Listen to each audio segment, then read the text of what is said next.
Most people who go through this will deny that they are, but to everyone else around them, it's pretty obvious. Yes, we're talking about the midlife crisis, and according to Wikipedia, it's a time where adults come to realize their own mortality and how much time is left in their life. Some tend to look at it as if their life being half over, and sometimes a crisis can be triggered by the menopause. Other times it's the death of a parent or other forms of grief, such as when the kids leave home, because actually some parents really do grieve when kids leave home. And it can also be caused by unemployment and other times when a person realizes that they actually hate their job. But this time can be very positive, so don't despair, because the show tonight will be helpful and enlightening. My guests tonight are psychotherapists Claire Eva Pierce and Elaine Hopkins, who went through something that changed her life around. And also we're going to be having Lisa Marie joining us later for her regular fashion tips. So if you're going through a midlife crisis, you can also email us if you'd like to give a comment as well, chris@chrissybisha.tv, and you can also give us a call on 020-7686-6300. Maybe you're a partner of someone that you think is going through a midlife crisis and you'd like to know how to help them, because maybe they're not taking it too well, maybe they're behaving in ways that you're finding a bit strange. So you can give us a call and let us know.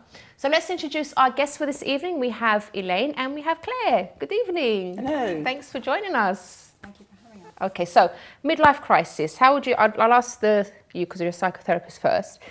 What is midlife crisis? Well, I think you explained it very well. I think a midlife crisis is a point in time when people's lives are perhaps halfway over and they start to face their mortality, and they ask themselves, is this it? Is this my life? And they start questioning their life. There may be a sense of feeling unsatisfied, unfulfilled. Is it normally people just say that maybe haven't conquered dreams that they maybe had when they were younger and they feel like they've missed out somehow? Or is it anyone, like even if they're doing well, let's say? I think everybody goes through a midlife crisis, but I'm not sure everyone suffers in the same way. I think perhaps people who have fulfilled themselves may not suffer in the same way. So everyone goes through it? Well, it's very hard to generalise in psychology, but I would say that a lot of people will experience midlife crisis, but not everybody will suffer in the same way, because maybe they have accomplished what they set out to. It just depends how fulfilled they are at that stage of their life. Okay. Now we have Elaine with us as well. Elaine, what do you do? I coach people who've been made redundant. Okay, and you've got quite a powerful story behind that, haven't you? I have, yes. I got made redundant in June 2010 after 35 years in corporate life. And 35 years, so that was your whole that was my life, whole working like, life, yes. And I really thought I was going to escape redundancy. Was that a passion for you, that the work that you did, would you say? Yes, because I spent my time in corporate life writing. I've always been a writer. So I think when you are made redundant after that length of time, there is a sense in which, who am I? Now I haven't got the job. Lots of people invest a lot of themselves in their job. They experience it at an identity level. So if they are in corporate life and they're a manager, who are they if they're suddenly not a manager? Which is why it affects people so badly. And when you say you thought you were going to escape it, so did you know that there were going to be redundancies in your organisation? I knew that there were going to be redundancies, but because the organisation was so good in lots of ways, they always treated us like adults. They had a fantastic personal development programme. They were very good at communication. I thought that if it happened to me, it would be done in a way that was respectful and compassionate. And it wasn't. It was done in a way that was the exact opposite. And although that must have been really horrible. It was hard to go through, because you end up trusting an employer, and you've been so far. You think it's all gone well, and then. And it was hard because the guy who was in the meeting, he was my line manager, but he was also a friend. So I'm sitting in a room with somebody that I regard as a friend and an HR person, and effectively they're not prepared to have a conversation with me. So every time I ask a question, it's, we can't tell you that, that's confidential information. And because your experience colours your expectations, my expectations of that meeting were very different. So in the end I just said, okay, you've told me what you need to tell me, I'm going. Because I thought to myself, I'm not giving you permission to treat me this disrespectfully. And it was like you felt betrayed as well, didn't you? Yeah, there's a bond of trust, which is actually quite fragile, but as long as both parties adhere to that, that's fine. When the bond of trust is broken, it feels absolutely massive. Yeah. And how did you cope with that? How did you feel sort of going out of that meeting? And then going out of that meeting, I thought, I had this thing going on in my head about redundancy with respect. And then I phoned an employment solicitor and I threatened to sue the company, not because I wanted money, but because I wanted respect. And I thought, if I'm not having the respect, I'll have the money as a proxy. Yeah. And if you'd said to me I would ever be in a situation where I would have done that, I would have laughed. It was so not me. Because you never thought it would happen No, did you? Never thought you'd be treated that way. And I'd always hoped that if it had come to that, somebody would have picked up the phone and said, Elaine, you're 55, do you want to have a conversation about going? And I would have gone willingly. And actually, I've spent a lot of time interviewing other people who've been made redundant, and everybody over 50 has said exactly the same thing. I would have gone willingly. Sorry, I'm just really shocked because I wasn't expecting you to say that actually, but it's a really sad situation. It is sad, and it's not necessary. After I got made redundant, almost exactly a year later, I had a near fatal cycling accident in Spain, and it was after that that I really got curious about what was going on with redundancy. And I've now spoken to hundreds of people. The accident. The accident. If you don't mind, was it? No, I don't have any memory of it, so it doesn't have any emotional okay. resonance. I was cycling the Pilgrim route in northern Spain. I'd done loads of stuff that was high risk, and I was fine. I was sitting at a cafe, having a drink of coffee. We were having a conversation about how we wanted to die. And I said something about, when I go, I want to go doing something I enjoy, like cycling. I get on my bike, and about 10 minutes later, apparently, I'm face down, head down, on the side of a steep drainage ditch. And I'd actually stopped breathing. And it was only because I'd got into the habit of cycling with a wonderful man called Brian Thompson, who used to be a lieutenant colonel in the SAS. And he knew how to get me breathing again. Otherwise, I would have been coming home in a wooden box. Claire, something like this, like an accident like this, could that bring about midlife crisis? Absolutely. I mean, you know, something like this is a real wake-up call, isn't it? You really were touching death, weren't you? Yes. Facing death. Yes. I mean, you were. So I would say it's a real wake-up call. It's a real. At one level, I mean, it sounds like it was a huge shock. You know, when you shared your experience, what a terrible betrayal, I would say, is the word I'm sitting with. You know, and what a shock after all those years. Yes. But perhaps. Maybe when you share your story, we may find that actually what's emerged is that there's been an opportunity for transformation. Oh, indeed there has, yes. Yeah. Yes. What are some of the signs, Claire, of a midlife crisis? Well, I think there can be loss of confidence. There can be a sense of not knowing where you're going in your life. What am I to do with my life? What am I going to do with my life? What am I going to do in my life? For some people, there can be extreme depression and a sense of meaninglessness. There's no meaning. There can be a need to revisit decisions and choices that were made many years ago. So it's a real time of revisiting and re-examining, questioning. You know, who am I at a very deep level? Where am I going? And how can I make my life? How can I make the best of my life? So on one level it's a crisis, but actually what I want to say is really exciting. The Chinese have a word for crisis, and the meaning has two meanings. Yeah. It means danger and opportunity. So are you going to see this crisis as a danger, or are you going to see it as an opportunity for growth, for change? Okay. And Elaine, at Yes. the start, maybe you sort of saw it as danger, as a negative situation, obviously what you went through at work and everything, but that changed afterwards, didn't it? Because you actually did something quite positive. Did, yes. Tell us about what you did. Okay, after the accident, I got really, really curious about what was going on with redundancy. So I went and interviewed all sorts of people who'd been made redundant, employment law specialists, mediators, everybody who's involved in that scenario. And the big light bulb moment for me was when I realised that there is nothing in the law that says that employers have to treat their soon-to-be ex-employees that way. And I think then I felt what I can only describe as righteous anger, because I thought, even if we accept that all these redundancies are necessary, why are we doing it in such a harmful way? Because it damages people in terms of their self-esteem, their self-respect, their self-confidence. And that inspired me to write a book, which is interesting because I've wanted to write a book since I was that high. I never dreamt it would be about redundancy, but in a very real sense. Nice, isn't it? It's something such a horrible situation, and then you actually managed to fulfil one of your dreams. I did, yeah. So now I have an absolute passion about redundancy, about helping people who've been through it, and also about getting organisations to realise that they don't need to do it in that harmful way, and that actually they're not doing themselves any good either. I think we'll need to do a whole show about redundancy, because I'm really interested in this topic. I want to ask more questions, but I don't want to go off the point of midlife crisis, because I know. What's the book called, by the way? The book is called Redundancy Sucks, as indeed it does. That's a nice title. All right, let's think about that, Joanna. Producer, we can do a show on that, because I'd be more interested to hear about things that happen. Okay, so once you started to interview people, you said? Yes. So what were your findings?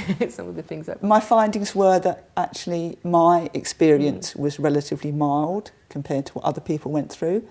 I also interviewed people who had come out of redundancy, and their stories are in the book, and some of those stories are absolutely inspiring, because even people who've been made redundant 3 times in a row still find the spirit and the self-confidence to get up again and say, right, I'm going to reinvent myself, I'm going to do something different. My sister's been made redundant twice. I'm going to redundancy again. Sorry, let me go back to the point. I'm getting too interested in the subject. Sorry. Okay, Claire. I'll shut up. No. It's just really interesting. I mean, redundancy is a symptom, can be a symptom of midlife crisis. Yeah. I mean, it's, okay, just to kind of join the dots up. I think well, I'm inspired by your story, because I think you're a really good example of how you turned what was a very painful story into your advantage. Yes. In other words, you transform your life. You had a rebirth, and I think that's the opportunity within midlife crisis to actually, as you say, reinvent yourself, rebirth parts of yourself, and I get the sense that you're connecting to your purpose. Yes, absolutely. You would never be doing what you're doing and your childhood dream of writing a book. I would never have written the book. I would never have this sense that I now have of knowing what I'm here to do and just getting on with it. Let's talk about relationships as well now. I think sometimes it's very hard on partners when their spouse or their partner is going through something, is going through midlife crisis. What are some of the kind of crazy things maybe that people do, or unexpected things that people do, would you say, Claire? Well, I think the stereotypical is if we think of if we go to men, for starters, perhaps grow their hair. And buy a red sports car. That's kind of like a stereotype. That's Does that actually happen though? Like, I think so. Okay, a sports car, or have an affair. And that's quite common. To perhaps leave their wives, or to have an affair with a woman who's much younger, maybe younger enough to be their daughter. It happens. But I think. Do you speak to people that are going through that as well? I have had experience of that working with clients. Yes, I think we have to remember that what's important is what's really going on. On the surface, there may be an attempt to reclaim their youth, but actually maybe there's some sense of urgency that time is running out for them, and actually it is more serious, because it's an opportunity to really make the most of your life. And for some people, there is a sense of boredom, and there's a need for excitement. So maybe for some people it is a sports car, or to do crazy things like jump out of an aeroplane, or But with like, for example, the men that have affairs, and women even, I suppose. Yes, some women too. Yes. I mean, what's their thinking behind that? Because obviously they love their partner, but it's like the need for excitement kind of overrides that love. Do they normally regret it? It's very hard to generalise it in psychology, because everyone is different. Yeah. But I think everyone is different. For some people, there will be big regrets, especially if they're turning their back on their family and their children. I think it's hard for me to give you an answer. I think everyone is, each case is different. Okay. But yeah, some people regret. How can family members help then in this time if they see like, I don't know, their dad just acting really like crazy and they start to get embarrassed about the kind of things dad's doing, like growing his hair when he's all bald up here and he just grows the back and stuff like that. How can like family members deal with it and help? Well, I think, you know, offer your love, your support. Not laugh, right? Not laugh. No, take them seriously. Try and take them seriously. But I think, you know, maybe try and encourage them not to make any irrash decisions.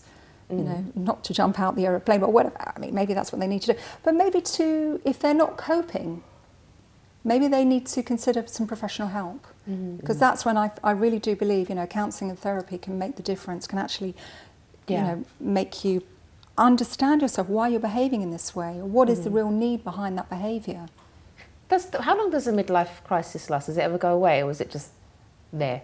I think for some people it can be anything between 6 months to a year, and for other people maybe a couple of months. I mean, in terms of therapy, I would say that, you know, a year could be an opportunity to work through some very deep stuff, but some people maybe in 8 weeks can actually make significant and lasting changes. How about you, Elaine? How long did yours last? Or are you still going through it? No, I think because I was already a coach, I think I got over my redundancy in a couple of weeks. I coached myself out of it, yes. No, because I like to be a role model that's nice. for my clients.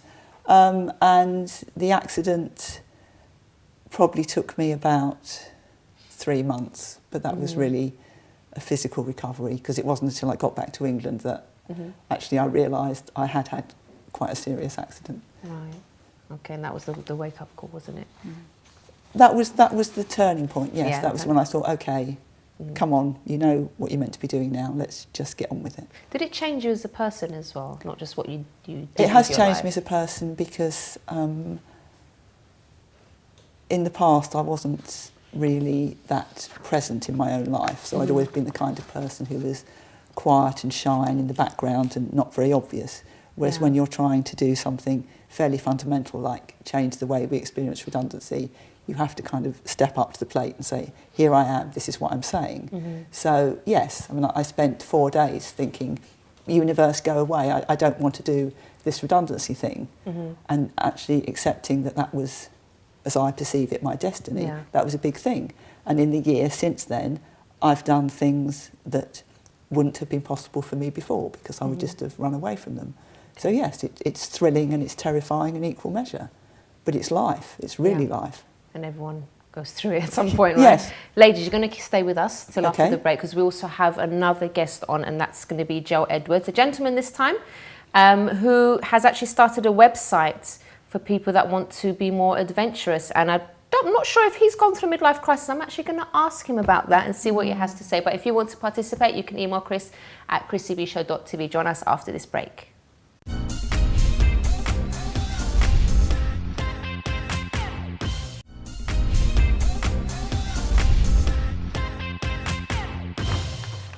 Welcome back to the Chrissy B Show. Today we're speaking all about midlife crisis. So if you want to participate, you can give us a call on 020 7686 6300. Was there an event in your life that changed everything for you?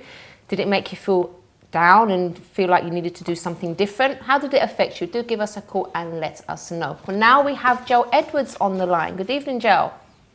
Good evening, Chrissy. How are you? I'm well, thank you. Now, where are you? I live in Hove. Where's that? Down at Brighton. Where, sorry? Brighton? Hove. Brighton. Oh, Hove, sorry. Oh, Brighton. I thought I see the mountains in the background. I thought, oh, maybe somewhere. All right, thanks for joining us. I know Brighton's nice. I've been there. Yeah. Okay, so now I was just reading about you here, and it says you were accused of having a midlife crisis. Does that mean you haven't been through one, or just people thought you went through one? Well, what happened was I did a couple of those cliche crisis things that Claire mentioned earlier. Yeah. I did go out and buy that little sports car. Did you? How old were you when you bought it, if you don't mind me asking? 40. 40? She's like, yeah. Yeah. So it was my 40th birthday present for myself. Uh-huh.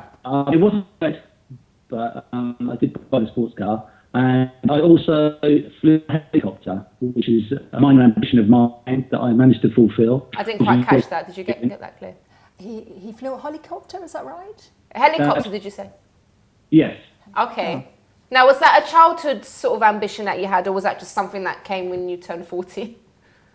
That was a long-term ambition that I suddenly thought, well, let's give it a go, give it a try. And it was great fun, it was a great experience, and I'd recommend it to everyone. But after doing that and buying the car, some of my friends did turn to me and say, you're having a midlife crisis here. And it did introduce a period of reflection where I did sort of have a look at my life and say, well, am I? And actually, no, I wasn't having a crisis. My life's great. I was, I'm happier than I'd ever been, actually. So I was really enjoying life, and I was just getting on with a couple of things that I'd always wanted to do, try experiences, and really enjoying myself, basically. Do you think that a lot of people sort of get painted with the same brush when they just buy a sports car, for example, or do something different? I think that can happen, yes. A lot of these symptoms of a midlife crisis, I think, can happen at any age. I don't think it's necessarily to do with the age group you're in. Claire mentioned a loss of self-esteem, loss of confidence.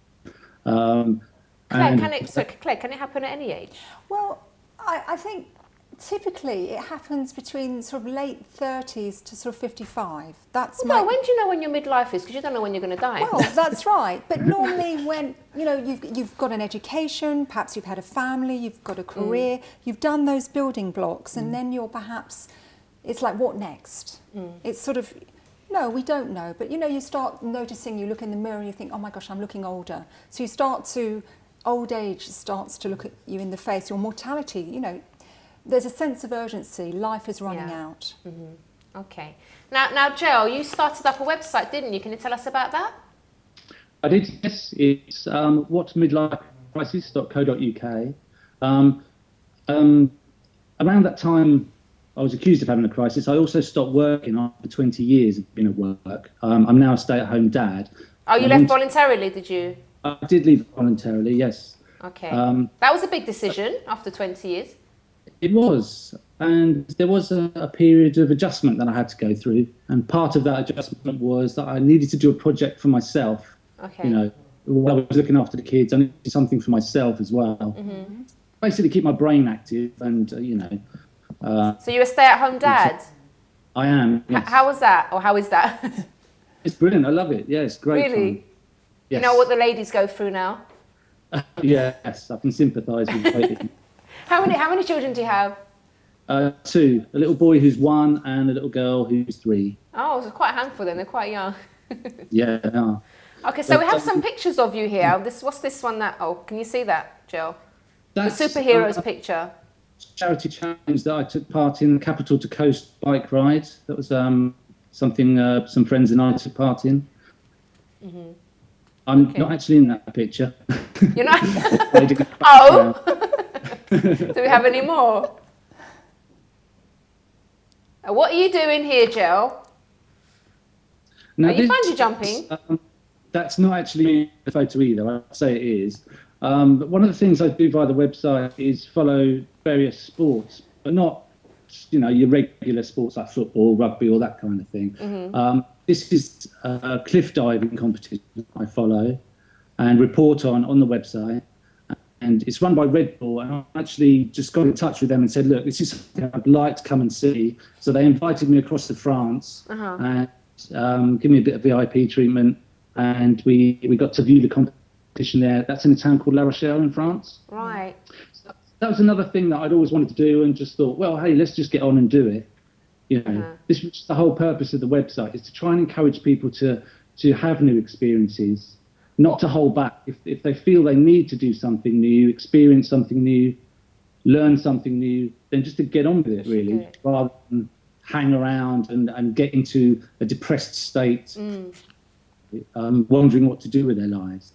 What do your family think about what you're doing? It's great, full support. My wife is very encouraging, and Does she do the things with you? Or So, yeah, the cycle ride she did with me. She came to France to watch the cliff diving. She goes out in the car with me. Oh yeah, of course. Do you let her drive? No, it's mine. It's my sports car. Yeah, you see her driving. No, I don't. So he says on live TV. Okay, is your wife watching by any chance? Would you say life is more exciting for you now than when you were younger? Oh no, I had a lot of fun when I was younger as well. But you know, it was more about going out clubbing and socialising. You know, at this stage in life, yeah, you do slow down a little bit, but that doesn't mean you need to stop. Yeah. You know, there's an awful lot of fun things to do out there and new experiences to be enjoyed. Okay. Oh, Joel, that's lovely. Thank you very, very much. And all the You're best very with your website. Okay. And with your other expeditions and things you're going to do. Yeah. All right then. Thanks very much. See you. Bye. Okay, so people say he was having a midlife crisis, but what do you think? Well, was he having one? You know, from what I'm hearing, you know, there was a real need for excitement, which is one of the signs. You know, there's a need for excitement and adventure. So I wonder if he was. Yeah. He says he doesn't, but I wonder. What would you say, Elaine? Yeah, it sounded like he was on the verge, but I think he took an interesting avenue out of it. Have you done anything, Elaine, sort of out of the ordinary that maybe you wouldn't have done before that you're doing now?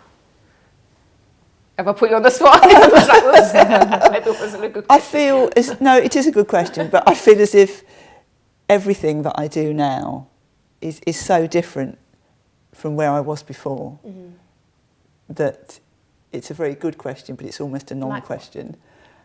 I've learnt how to speak in public.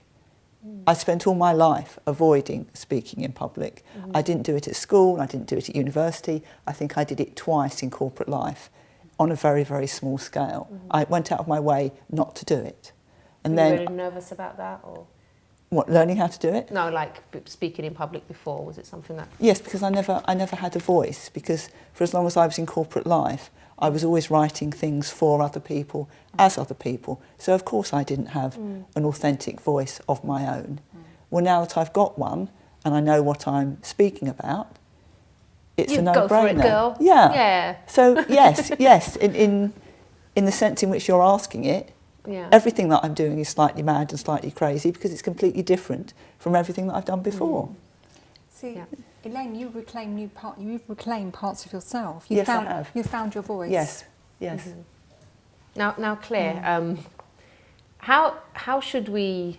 How can I explain this question?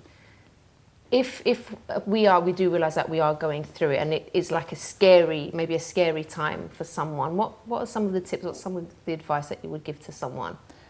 Well, I think if you can manage within your own resources, fantastic. Elaine, you were fortunate enough to be able to do that, and that's great. And some people can, you know, some people are very resilient, but there are some people who perhaps but may want to consider seeking professional help, whether that's a coach or a counsellor or a psychotherapist who can support you through it, who can help you reassess, help you examine those questions, help you think about where you're going, think about who you are and where you'd like to be, and challenge you for who you could be, so you can step into who you really can be. You know, to help you step into your potential and examine perhaps the blocks that may be there that are stopping you from doing that. Does it help to talk to other people as well that are going through, have been through it?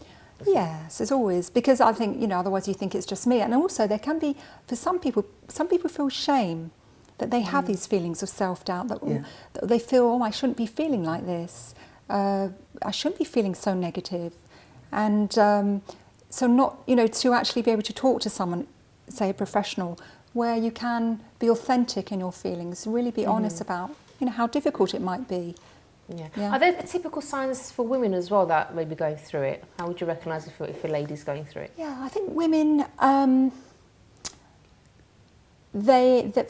know women who have retrained completely, you know, maybe they've been a barrister and all of a sudden, like you know, they realise, actually I want to write a novel. they've gone down a particular professional route that maybe was in line with their expectations of their parents. You know, this is what I should have done. And actually, you know, they're really, because one of the things I ask my clients is, you know, I take a detailed case history and I ask, what is it that makes your heart sing? So I really help clients to connect to what really matters, you know, to really connect to your values. So. And obviously, yeah, it's true, because if they're not doing something that makes them happy, there's going to come a point where, because maybe like you're saying, they studied a certain thing just because their parents said they should, but that's not what they really want to do. And it's bringing the income in for a while, and that's helping because it's paying the mortgage, but it's going to come to a point where they're going to wake up and say, hang on a minute, I'm not actually enjoying myself here. It's not what I want to do. Exactly. And that's quite I suppose, a scary time, because you do think that you've wasted all this time. But it's not, in a sense, yes, maybe sometime, but it can all turn around, can't it? Well, I think a new conversation can be had. It can be, you know, what are the lessons I've learned? What can I learn from that, rather than look at it as a mistake? Actually, what can I take from that? How can I take what I learned into my next so many years ahead of me? Yeah, because you must have picked up something with that time. Absolutely. Every experience in life, negative or positive, there's always a learning in it. That's how I see it. You know, there's an opportunity. So I suppose the people that get depressed are the ones that will look at that time that's gone and think that was a complete waste of my life.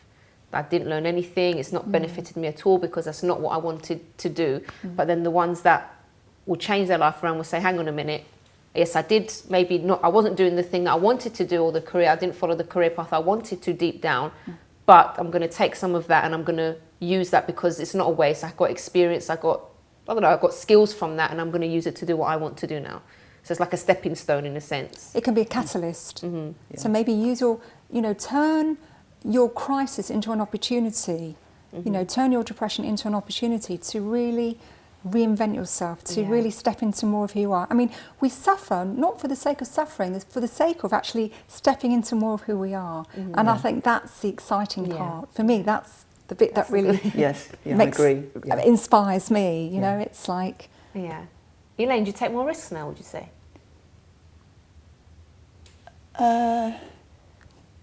Yes. I've done it again, haven't I? Yeah, no, you have. No, I just had to think about that one. But yes, I do things that I wouldn't have dreamt of doing because it's a completely different mindset. I'm not, you know, the small version of myself that was in corporate life. I'm beginning to be me in all my, you know, glory and splendour. Yes, I'm still a work in progress, but I'm also a uniquely talented human being. And that's not a perspective that I ever had on myself when I was in corporate life. And you know, some people have got the hang up about age as well. They say, too old now to do anything. I'm in my 50s, like that's old. I'm in my 50s now, and you know, or 60s, and it's too late. I've lost my youth. That's it. It's too late to follow any dreams. That's a load of rubbish, isn't it? Yes. And I just like, there's a Victorian novelist called George Eliot, who's actually a woman, and she said something which I find completely inspirational, which was, it is never too late to be what you might have been. That's very strong. I think that's fantastic. A really powerful quote. Yeah. Okay, I totally agree with that. Ladies, thank you so much. That was great. Thank you. You know, if anyone is going for that and you'd like more information on our guests tonight, you can visit the website chrissybshow.tv. All the details will be there if you'd like to contact them yourself as well. Okay, so after the break, we're going to be joined by Lisa Marie with her fashion tips. So join us after this.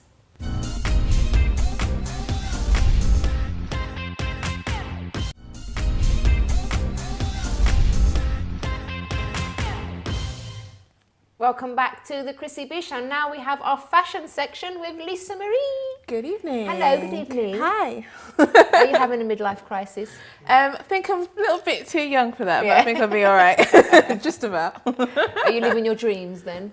Well, I'm trying to, you know, working it out, making it happen. So, yeah, I think there's loads to do. I wouldn't wait till I'm like, you know, 40s and 50s to be doing loads of stuff. I would like to travel, I like to do different things. Now, so, right? Good. Yeah, you know, do it as you want to. Not wait until you're looking back and thinking, oh my gosh, I never did it. So, no, that's how I live it anyway. Okay, so what are you talking about today, Lisa? Well, it's obviously that time of the year. Christmas parties are coming up. You know, at work, I've got mine, I think, in a couple of weeks as well. So everyone is trying to figure out what to wear, you know, looking at what's happening out there on the high street and figuring out what works for them.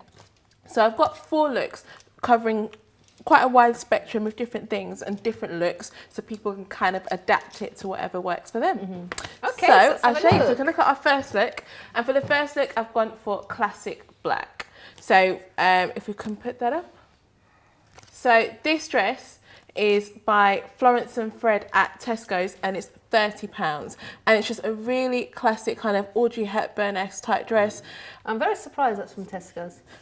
It's limited edition at Tesco, so they've got a couple of dresses like this, because normally I think their price point is around about £25, something like that, for dresses. This one being a nice party dress, lace detail there, is, as I said, £30. And this kind of like bow detail here, drawing your eye into the waist as well. And so I've teamed it with just this beautiful shoe, They obviously. are gorgeous. I love my heels.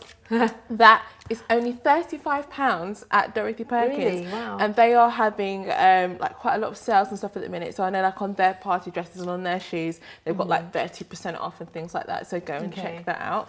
And this gorgeous Peter Pan collar necklace, and that is only £12.99. You're joking. From New Look. And it's just to give this just a little bit of something, because obviously it's ending here just at kind of the bust line. So just to kind of give that a little extra something, you don't have to go for anything like that. You can do it a lot more statement necklacey. So we've chosen a really kind of like plain dress, so you can really go to town with the accessories. Do whatever you like. Great. And New Look are also doing buy one get one free on their accessories as well. So rate down there, I would. Okay, so our next look, I love my jeans. I love dressing up jeans and what, for an office jeans. party? You can't look how glam this one looks. Now we've just got yes. I mean, I like them, but I wouldn't think for an office party maybe. Because sometimes some people have it in the office, some people go out to work. But remember, Fridays are quite a good day for people to do office parties, and normally Fridays or dress down Fridays in the office. Yeah, so, and we've not just gone for a normal pair of black skinnies, we're colouring it up. So we've got these jeans are from Oasis, skinny jeans, and they are £45, but at the minute they're 25% off, and that's across all of their denim. So go in there and have a look at, because these come in like a turquoise, in green, black studded details as well. There's loads and loads of different ones to go down there and have a look. This sequin vest is from Topshop, and that's £50. And we've got these ultra glam heels here from Zara, $59.99. Can you get a close up? Yeah, there we go. Zara have got quite a lot of different kind of shoes like this as well, with all this studding detail. I don't know if you can see it properly when it's on the screen at home, but there's lots of like diamante detail there all around there. These heels, they are high. So if you're not used to walking in heels, please, please, please practice at home, so that the whole outfit looks great and people are not looking at you kind of trying to walk in their heels instead of looking at the amazing outfit. And again, just choosing your different accessories, because we've chosen such a detailed top. You then want to, just maybe just earrings, wouldn't put another necklace on top of something like this. And you can maybe, if you want to put a statement bracelet and things like that. But that is more for, that's kind of like a young, kind of casual kind of office party as well. So, or someone going through midlife crisis. Don't do it. I think actually that's the worst, when people take it out on their clothes. Because, tell us about that. Because I think it looks even worse if somebody is trying to look so young, and I think it looks a bit desperate, like you're trying to cling on to your youth. Whereas a lot of these different things can be worn in different ways to make it look right for your age. Yeah. So even if you were, say, in your 40s, there's still nothing wrong with wearing coloured skinny jeans, but I wouldn't wear it with like this, because that to me would look a bit too young. I would tone down the top that you put it with, maybe just something a bit plainer, black, or even like a tuxedo jacket or something. So you can still take elements of it, of what's on trend, but don't try and go too young, because it just looks wrong. Just looks totally wrong. So my next look. Now this is actually from Evans, because curvy girls, they like to go out and party too. Yeah. So this is by, oh my gosh, what's it? Praslin at Evans, that's what it is, and it's £34. So they've got quite a lot of different dresses by Praslin, and this is just really nice detail here. So not everyone would think that this is, when you first look at it, like Evans, like, because they go up to size 34. So some people might think that you can't get gorgeous dresses still in my size when I am a lot bigger. It's not like it used to be, I have to say. It's not like, because when I was quite big, I couldn't find, there was nothing nice. Honestly, it was just baggy t-shirts and like just horrible, outdated clothes. Looked like a granny when I was just 18.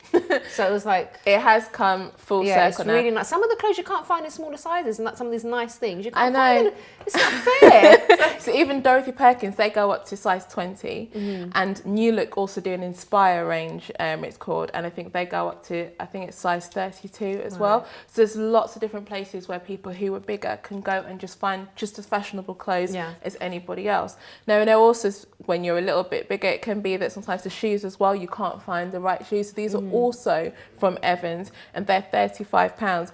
And what Evans do that's different is their shoes come in a wide range of wider fittings. So you can also have the normal fitting, and then I think the next one up is E, double E, triple E. Oh, right, okay. And they do that not just in shoes, but in their boots and their sandals, so all year handy, round. isn't it? Yeah. So even if because sometimes I wear a size 8, so now they do bigger sizes, like you find 9s everywhere. But if your foot is a little bit wide, you could find problems having, getting comfortable shoes. So going to somewhere like Evans is just, it's just a little bit easier for you to find something that still might be fashionable, just a little bit more comfortable. Just for the shoes, isn't it? So even if you are a smaller size, yeah, you can still because Evans start at 14, but I find that the 14 could be a little bit bigger than say your other shops like a Dorothy Perkins 14, for example.